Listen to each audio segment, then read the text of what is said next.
Bonjour Rosalie. Bonjour Catherine.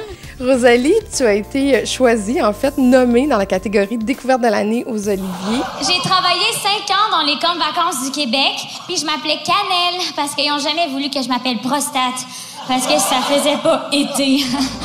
C'est vraiment étonnant parce que tu as une confiance en toi qui est terrible. Quand tu es entrée pour aller faire des auditions, pour entrer à l'école, l'humour, tu savais que tu étais pour être prise.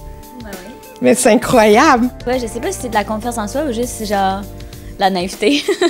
Mais je pense que c'est de la confiance. Mes parents m'ont vraiment poussée. Ils m'ont tout donné pour que j'aie confiance en moi, même si j'étais pas bonne à l'école ni rien. Tu as signé une web-série qui s'appelle Avant d'être morte, qui est hilarante. J'aimerais savoir comment tu as eu l'idée de signer quelque chose qui est relié à la mort. T'sais, parce que déjà d'emblée, c'est pas très gay, là, mais... Puis on essaie de trouver une idée de web-série.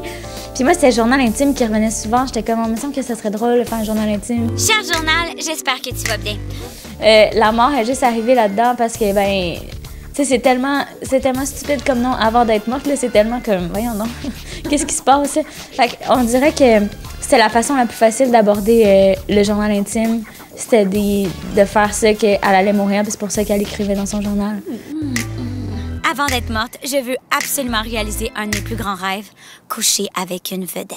Ce qu'on voit sur la scène, le personnage, c'est qu'on dit petite fille naïve, vient quand même d'assez près de la vraie Rosalie. Ben, je pense que oui, là. J'ai essayé de changer, là, puis d'être comme plus posée, là, puis ça marche pas, là. Ça fait partie de moi, puis je suis comme ça, puis je pense que les gens, ils aiment ça aussi, là. Il y en a qui acceptent, il y en a que ça les gosse, mais il y en a qui acceptent. Je pourrais pas être aussi trash si j'avais une manche de tatou puis que j'avais 3-4 piercings en face, là. Rosalie, j'ai lu que tu avais dit à quelque part dans une entrevue, tu avais dit l'humour féminin, ça n'existe pas.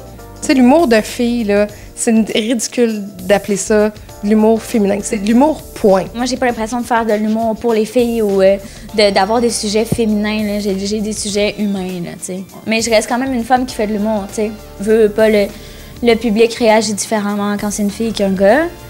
Puis c'est pas tout le temps mauvais, puis c'est pas tout le temps négatif ou positif non plus, là. Il y a une solidarité féminine super présente en humour.